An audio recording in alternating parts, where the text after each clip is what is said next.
اعوذ باللہ من الشیطان الرجیم بسم اللہ الرحمن الرحیم۔ معزز خواتین و حضرات، عزیز طلبہ و طالبات، ڈیلی قرآن کلاس میں آپ سب کو خوش آمدید۔ امید ہے آپ سب خیر و عافیت کے ساتھ ہوں گے۔ آج ہم پڑھیں گے سورۃ المائدہ، پارہ نمبر 6، آیت نمبر 32۔ لفظی ترجمہ سماعت کیجیے گا۔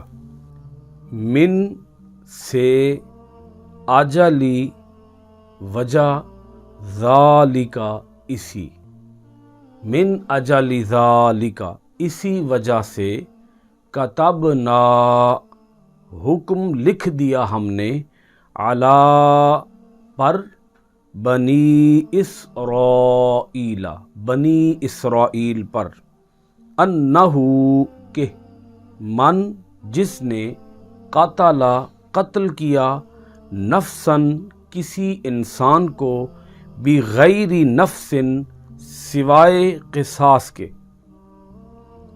او یا فساد، فساد برپا کرنے کے، فی الارض، زمین میں، فکأنما، تو گویا، قتل، اس نے قتل کر دیا، الناس، انسانوں کو، جمیعاً، تمام،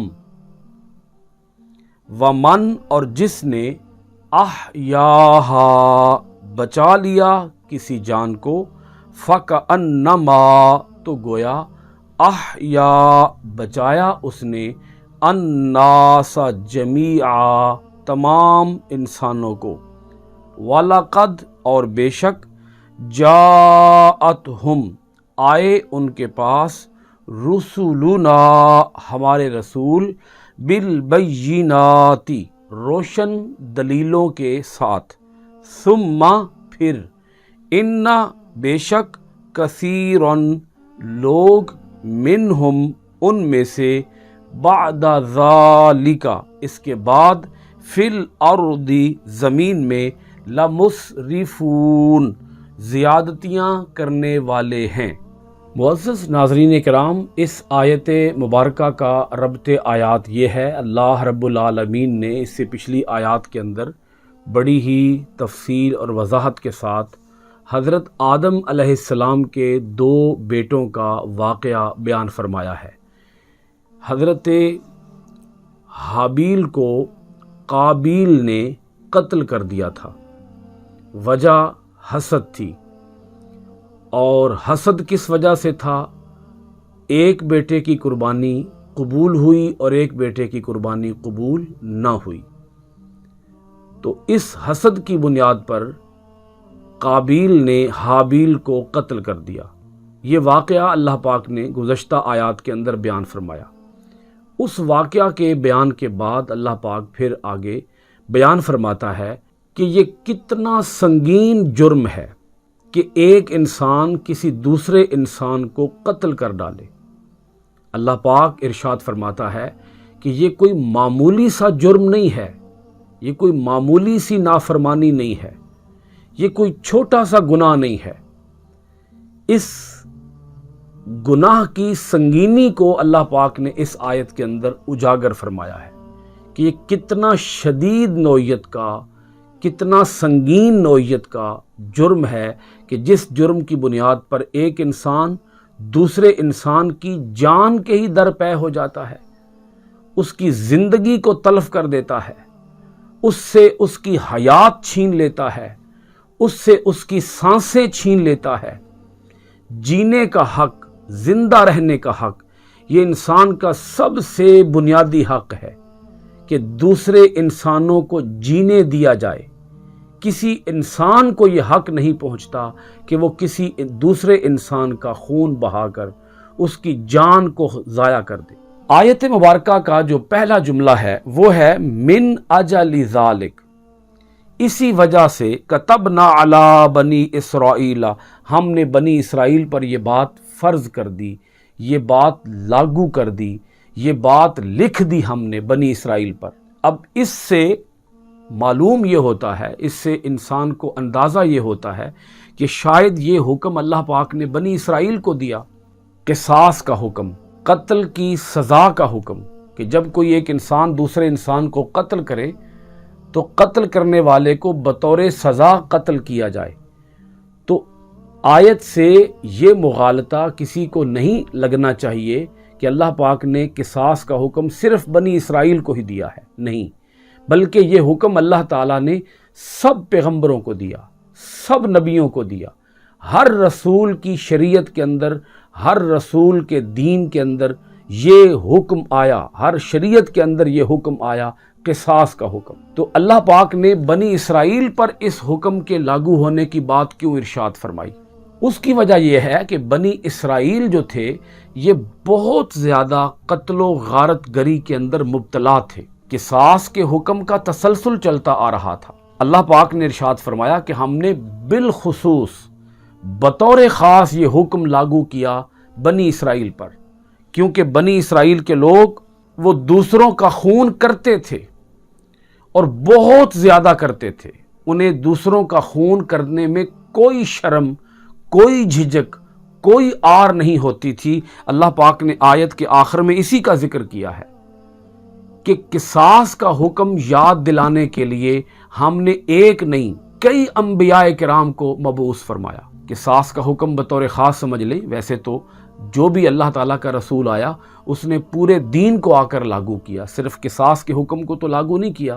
لیکن میں بطور خاص اس کو پوائنٹ آؤٹ کر رہا ہوں کہ اللہ تعالیٰ نے اپنے احکامات، آپ احکامات کا نام دے لیں، اللہ پاک نے اپنے احکامات بنی اسرائیل کو سنانے کے لیے، سمجھانے کے لیے، یاد کرانے کے لیے اللہ پاک نے ایک رسول نہیں یکے بعد دیگرے کئی رسول بھیجے. اللہ پاک ارشاد فرماتا ہے وَلَقَدْ جَاءَتْهُمْ رُسُلُنَا بِالْبَيِّنَاتِ، ان کے پاس آئے ہمارے رسول واضح دلیلوں کے ساتھ. ثُمَّ إِنَّا كَثِيرًا مِّنْهُمْ بَعْدَ ذَلِكَ فِي الْأَرْضِ لَمُسْرِفُونَ، پھر بہت سے لوگ ان میں سے اس کے بعد زمین میں فساد برپا کرنے والے ہیں. یعنی ان میں سے بہت سے لوگ ایسے ہیں کہ جو کہ دوسروں کے خون کے درپے ہو جاتے ہیں. ان میں سے بہت سے لوگ ایسے ہیں جو کہ دوسروں کے خون کو پینا، دوسروں کا خون کرنا، اس میں انہیں کوئی ہچکچاہٹ نہیں ہوتی، کوئی شرم نہیں ہوتی. کثیرن لفظ کو بھی آپ دیکھیں، اللہ پاک ارشاد فرما رہا ہے کہ بہت سارے لوگ ان میں سے ایسے ہیں جو کہ زمین کے اوپر زیادتیاں کرنے والے ہیں. اب یہ جو لفظ ہے مسرفون، یعنی زمین کے اندر اسراف کرنا، زمین کے اندر زیادتیاں کرنا، زیادتیوں سے کیا مراد ہے؟ قرآن مجید نے اس کے لیے ایک لفظ اسراف استعمال کیا اور ایک لفظ فساد استعمال کیا. جب بھی کوئی انسان کسی دوسرے انسان کی جان لے یا اس سے اس کا مال چھینے یا دوسرے کی عزت کو خاک میں ملا دے تو اس کے لیے لفظ آیا اسراف یا اس کے لیے لفظ آیا فساد. اب اس فساد کی کیا سنگینی ہے، اللہ پاک نے اس کو کس انداز سے اجاگر کیا؟ اللہ پاک ارشاد فرماتا ہے اِنَّهُ مَنْ قَتَلَ نَفْسًا بِغَيْرِ نَفْسٍ، کہ جس نے قتل کیا کسی انسان کو سوائے قصاص کے.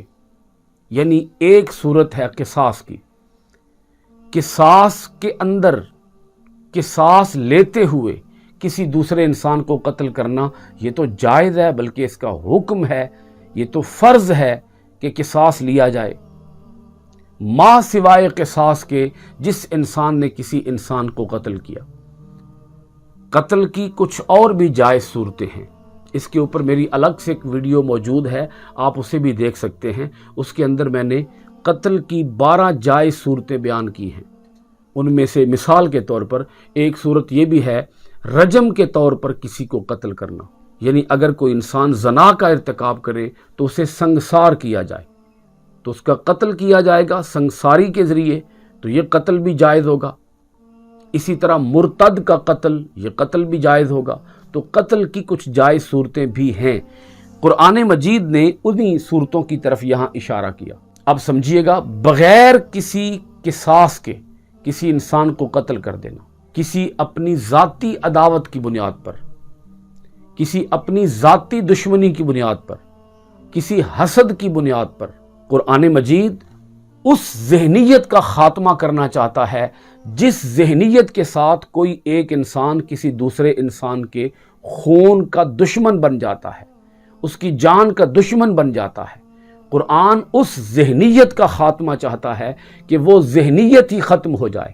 قرآن مجید کے جو احکامات ہیں وہ صرف احکامات نہیں ہیں، بلکہ ان احکامات پر عمل داری کے لیے، ان احکامات کی تعمیل کے لیے قرآن مجید انسپائریشن بھی دیتا ہے، قرآن مجید ذہن سازی بھی کرتا ہے۔ یعنی قرآن مجید نے صرف حکم نہیں سنایا، بلکہ اس حکم پر عمل کرنے کو آسان بنانے کے لیے قرآن مجید نے لوگوں کے ذہنوں کو تیار کیا ہے تاکہ وہ اس حکم پر عمل پیرا ہونے میں پیچھے نہ رہ جائیں، اس حکم کی تعمیل کے اندر وہ سستی، غفلت، کاہلی سے کام نہ لیں۔ قرآن مجید صرف قانون کی کتاب نہیں ہے، قرآن مجید ہدایت کی کتاب بھی ہے کہ اس قانون کے اوپر عمل کرنا ممکن ہو جائے۔ آپ حضرات کے علم میں ہے، دنیا کے مختلف ملکوں کے قوانین کے اندر، دنیا کے مختلف ملکوں کے کانسٹیٹیوشنز کے اندر، آئین کے اندر، دساتیر کے اندر یہ حکم تو دیا جاتا ہے کہ ایسے کیا جائے، اگر ایسے نہ کیا جائے تو اس کی یہ سزا ہوگی، مگر اس کے باوجود آپ حضرات کے علم میں ہے کہ قانون کی مخالفت ہوتی ہے، خلاف ورزی ہوتی ہے، اور لوگ اس جرم سے باز نہیں آتے، حالانکہ انہیں پتا ہوتا ہے کہ یہ سزا ہے، مگر اس سے باز نہیں آتے۔ تو قرآن مجید ذہن سازی کرتا ہے، قرآن مجید انسان کی تربیت کرتا ہے، قرآن مجید انسان کے اخلاق کو نکھارتا اور سنوارتا ہے۔ کیسے؟ اب اس جملے کو ایک دفعہ سمجھیے گا، انہو من قتل نفسا بغیر نفس او فساد فی الارض۔ اللہ پاک نے یہاں پر دو صورتیں بیان فرمائی ہیں، ایک صورت ہے قتل اور ایک صورت ہے فساد، یعنی جس انسان نے کسی دوسرے انسان کو قتل کیا بغیر قصاص کے، یا زمین میں فساد پھیلایا۔ فساد جس کی وضاحت میں کر چکا ہوں، تین مختلف قسمیں ہیں، تین مختلف صورتیں ہیں فساد کی، کسی انسان کی جان لینا، کسی انسان کا مال لوٹنا، کسی انسان کی عزت کو خاک میں ملانا، یہ تین صورتیں ہیں فساد کی۔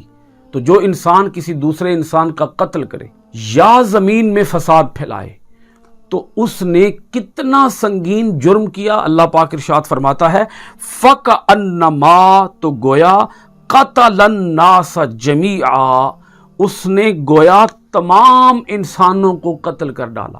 اللہ تعالیٰ قاتلوں کو یہ پیغام دے رہا ہے کہ اے قاتلو، یہ جان لو، یہ بات ذہن میں بٹھا لو کہ اگر تم نے کسی ایک انسان کی جان لی تو وہ ایک انسان کی جان نہیں ہے، تم یوں سمجھو کہ تم نے پوری انسانیت کا قتل کر ڈالا ہے، نوع انسانی کا قتل کر ڈالا ہے، پوری انسانیت کا تم نے خون کر دیا ہے۔ یہ جرم چھوٹا سا جرم نہیں ہے، یہ معمولی سا جرم نہیں ہے۔ یعنی کل قیامت کے دن جب تمہیں اس جرم کی سزا دی جائے گی تو وہ سزا یہ ہوگی کہ تمہارے اوپر پوری انسانیت کے خون کا گناہ ڈالا جائے گا، پوری انسانیت کے خون کا بوجھ تمہارے اوپر ڈالا جائے گا۔ تم سمجھتے ہو کہ تم نے ایک انسان کا خون کیا ہے، یہ ایک کا خون نہیں کیا، تم نے پوری نسل انسانی کو قتل کر ڈالا ہے۔ ایک اس کا معنی یہ ہے جس کو میں نے واضح کر دیا، اور اس کا دوسرا معنی یہ ہے کہ قابیل نے حابیل کو قتل کیا۔ تو چونکہ قابیل دنیا کے اندر وہ پہلا شخص تھا جس نے حابیل کا قتل کیا، تو اللہ پاک ارشاد فرماتا ہے کہ قابیل نے کیونکہ اس قتل کے جرم کا آغاز کیا، اس کی طرح ڈالی، اس کی بنیاد رکھی، اب جب بھی کہیں قتل ہوگا تو اس قتل کی سزا قتل کرنے والے کو بھی ملے گی اور اس قتل کی سزا قابیل کو بھی ملے گی، کیونکہ قابیل نے اس جرم کا آغاز کیا۔ آپ سمجھ لیں کہ یہ قاعدہ ہے، اسی آیت سے یہ قاعدہ مل گیا، یہ قاعدہ اخذ ہو گیا کہ جب کوئی انسان دنیا کے اندر کسی برائی کا آغاز کرتا ہے تو دنیا کے اندر جب بھی وہ برائی ریپیٹ ہوگی، جب بھی وہ برائی دہرائی جائے گی، تو اس برائی کا وبال اس پر بھی جائے گا جس نے اس برائی کا آغاز کیا ہے۔ جس نے اس برائی کی بنیاد ڈالی ہے۔ اگر یہ اصول ہے تو اسی اصول سے آپ یہ اصول بھی اخذ کر سکتے ہیں کہ جس انسان نے دنیا کے اندر کسی اچھائی کی بنیاد رکھی، کسی خیر کے کام کا آغاز کیا، دنیا کے اندر جب تک وہ خیر کا کام ہوتا رہے گا، جب بھی وہ خیر کا کام ہوگا تو اس خیر کا ثواب، اس خیر کا انعام اس شخص کو بھی جائے گا جس نے دنیا کے اندر اس خیر کے کام کا آغاز کیا۔ اب قرآن مجید کے اس جملے کے مزید اہم نکات میں آپ کے سامنے رکھتا ہوں۔ اللہ پاک ارشاد فرماتا ہے کہ گویا اس نے ساری انسانیت کو قتل کر ڈالا۔ یہ اللہ پاک نے بات کیوں ارشاد فرمائی؟ یہ بات اس لیے ارشاد فرمائی کہ اگر کسی بستی کے اندر، کسی علاقے کے اندر قتل کی کوئی واردات ہو جائے تو اہل علاقہ کو چاہیے، بستی کے مکینوں کو چاہیے، بستی کے اندر موجود ارباب حل و عقد کو چاہیے، ارباب بست و کشاد کو چاہیے، بستی کے جو فیصلہ کرنے والے لوگ ہیں، بستی کے اندر جو بڑے لوگ ہیں، جو اثر و رسوخ رکھنے والے لوگ ہیں، انہیں چاہیے کہ وہ فی الفور اس قاتل کو پکڑیں اور اس قاتل کو اپنے انجام تک پہنچائیں، اس قاتل کو سزا دیں، اس قاتل کو قتل کے جرم میں قتل کریں، کیونکہ اس نے ایک انسان کا قتل کر کے پوری انسانیت کا قتل کر ڈالا ہے۔ اس کا ایک مطلب یہ بھی بنتا ہے کہ اس نے خوف و ہراس پھیلا دیا ہے۔ اب بستی کا کوئی آدمی بھی اپنے آپ کو محفوظ نہیں سمجھے گا، ہر آدمی یہ محسوس کرے گا کہ اگر ایک کا قتل ہو گیا ہے تو پھر اس قتل کی بھیٹ مجھے بھی چڑھایا جا سکتا ہے، اگر آج ایک کا خون بہہ گیا ہے تو کل کو میرا خون بھی بہایا جا سکتا ہے۔ یہ خوف و ہراس اس علاقے کے اندر پھیل جائے گا۔ اس لیے اللہ پاک ارشاد فرماتا ہے کہ اس نے ایک کا قتل کر کے گویا سب کو قتل کرنے کے خوف کے اندر مبتلا کر دیا ہے۔ سو بستی کے لوگوں کو چاہیے کہ وہ فی الفور اسے کیفر کردار تک پہنچائیں۔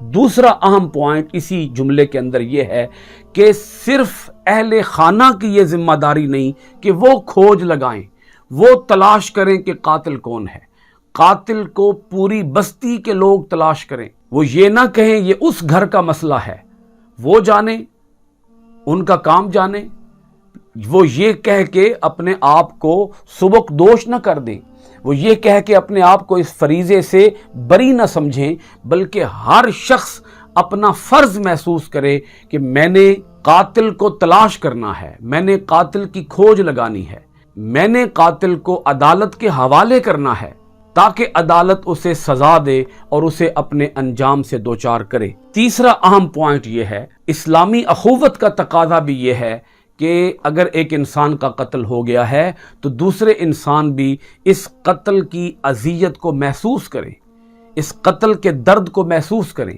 وہ جو اس مقتول کے اعزہ ہیں، اس کے جو ورثاء ہیں، ان کے جو اقربا ہیں، ان اقربا کے ساتھ مل کر ان کے دکھ کو بانٹیں، ان کے دکھ درد میں شریک ہوں، ان کے غم میں شریک ہوں، کیونکہ اس نے ایک کا قتل کر کے پوری انسانیت کا قتل کر ڈالا ہے، تو سب لوگوں کو یہ درد محسوس کرنا چاہیے۔ اب چلیے آیت مبارکہ کا دوسرا جملہ دیکھیے گا۔ اللہ پاک ارشاد فرماتا ہے وَمَنْ أَحْيَاهَا، اور جس نے بچا لیا کسی جان کو، فَكَأَنَّمَا أَحْيَا النَّاسَ جَمِيعًا، تو گویا اس نے بچا لیا تمام انسانوں کو۔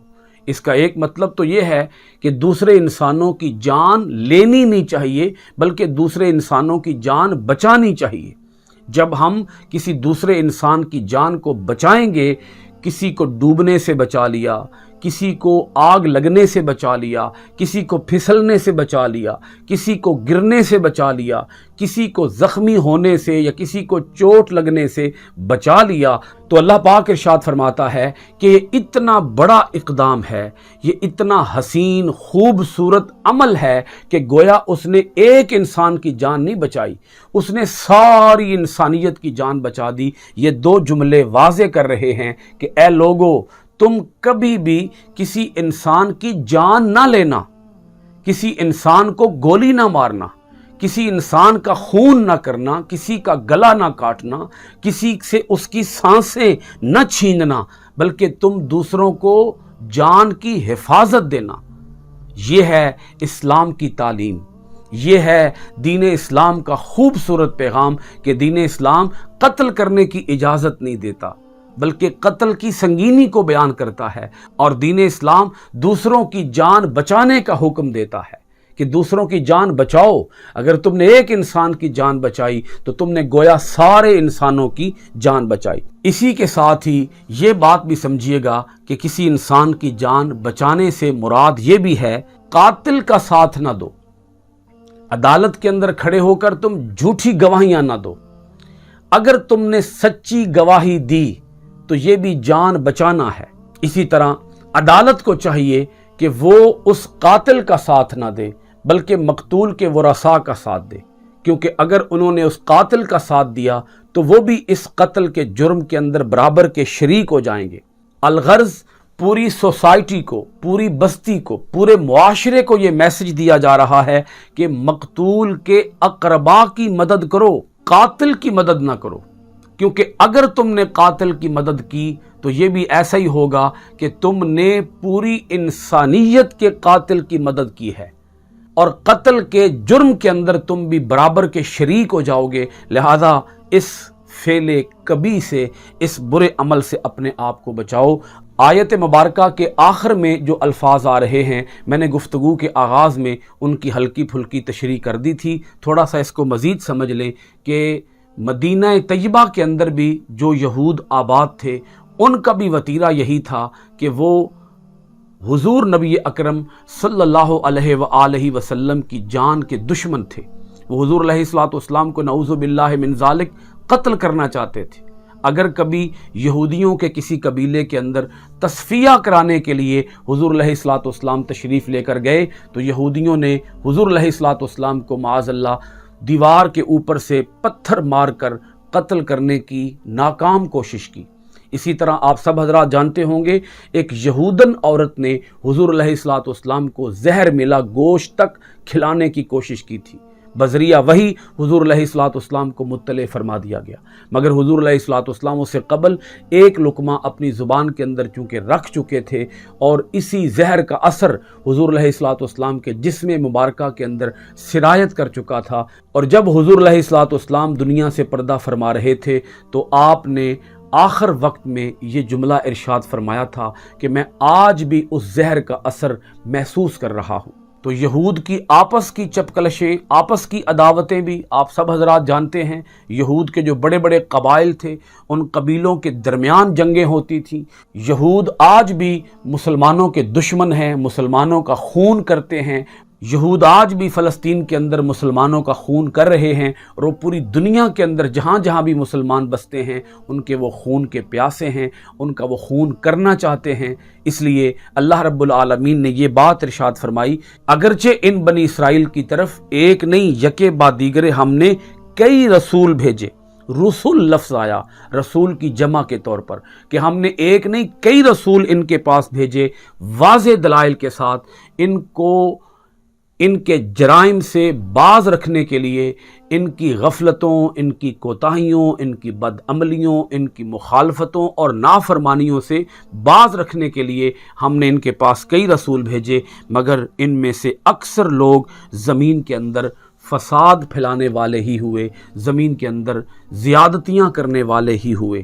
اللہ رب العالمین ہمیں اپنی آیتوں کے اندر گہرا غور و خوض کرنے، اپنی آیتوں کو معنی ترجمہ تفسیر و تشریح کے ساتھ پڑھنے، عمل پیرا ہونے، قرآن کا پیغام دنیا بھر کے اندر عام کرنے کی توفیقات خیر عطا فرمائے۔ آپ سب حضرات کا بہت شکریہ۔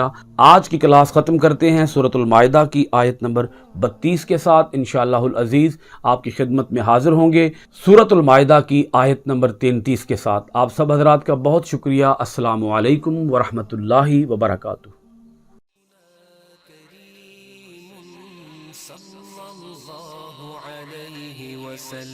سیدنا کریم صلی اللہ علیہ وسلم، سیدنا کریم صلی اللہ